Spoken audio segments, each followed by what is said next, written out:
Many of you know my first science fiction great love TV programme was Star Trek. Star Trek was, for me, a television treasure, definitely. What made it so interesting to me was the fact that it, as a vehicle, gave an idea, a notion, the concept of looking at the human race from outside, slightly outside, and giving us a perspective on our behaviour and our choices and so on, and the repercussions of our choices. And also the concept of thinking logically, which is where Mr. Spock came in. Now, Mr. Spock, played by Leonard Nimoy, he was in the very first pilot film with Jeffrey Hunter, who played the very first on-screen captain of the USS Enterprise, in a pilot film called The Cage in 1964. And this episode debuted the character of Mr. Spock, who was very different to how he later became. He wasn't quite so emotionless, or at least he wasn't quite so overtly suppressing his emotions, and so therefore he was a bit more human. Jeffrey Hunter played the part, I think, very, very well, but he wasn't as broad a character as William Shatner. So his appeal was a little narrow. He's a more traditional hero from, say, Westerns and that kind of thing. He was quite like Randolph Scott type of character or whatever. Incredibly good-looking actor, looked great on screen, delivered his line perfect, great. Enjoyed it. Years later, I saw this pilot both in colour and black and white as a video release, and I was impressed with it. People had said it was boring. I'd been told it was boring, but it was far from it. I didn't find it boring at all. So after that first pilot was sold, a second pilot was commissioned, and William Shatner was cast as the new captain. And Leonard Nimoy again reprised the role of Spock. And again, if you watch that episode, Where No Man Has Gone Before, the second pilot, you see that his character varies from being suppressed emotions to being quite excitable. So his character was still evolving. And then Star Trek was sold as a series, and it did 79 episodes, 3 series. Generally speaking, the third series is considered to be the weakest. There are still good episodes within that third series. Now, the merchandise that's around for Star Trek it's everywhere. You can get everything right up to date. This figure is brand new. It's a 55th anniversary celebratory Captain Kirk figure from Mego. I got Mego figures in the mid-70s. These are newer ones, these here. That little Captain Kirk, there's a Playmates figure. Those are Playmates as well, from The Cage. Another thing that really did capture the imagination was the ship, the USS Enterprise, which again evolved a little bit from the pilot. The interiors changed, they became more colourful. Again, as I've said in other little videos, colour television was really being experimented with, and things were colourful, and the advertising media got involved and all that kind of thing. So hence the bright, colourful uniforms. Not like, say, for example, Voyage to the Bottom of the Sea, where the uniforms were all pretty much the same colour, more or less standard Navy uniforms. I mean, don't get me wrong, they look fine. But if you really want to sell the idea of colour television and get people to buy colour televisions, you want something a bit more eye-catching than that.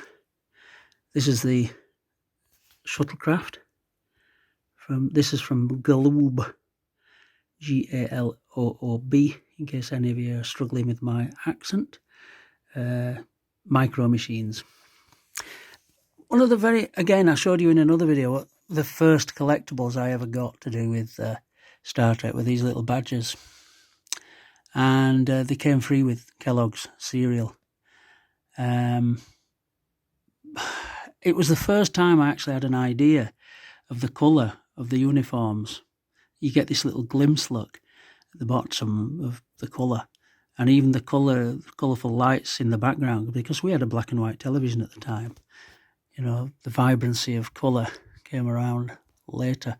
And if you look, when I'm saying this is a pack of playing cards, as you can see, the vibrancy of all the uniforms. And after the first two pilots, the Doctor was recast, and Leonard McCoy was the character name. DeForest Kelley. Now, DeForest Kelley had played what he called heavies, in other words, bad guys in westerns for decades, seasoned actor.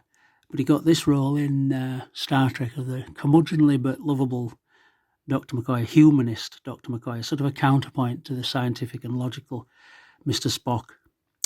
So that the advice given to Kirk to make his decisions, he had to balance the two extremes, if you like, and come up with a third way, and he did so, and often saved the day.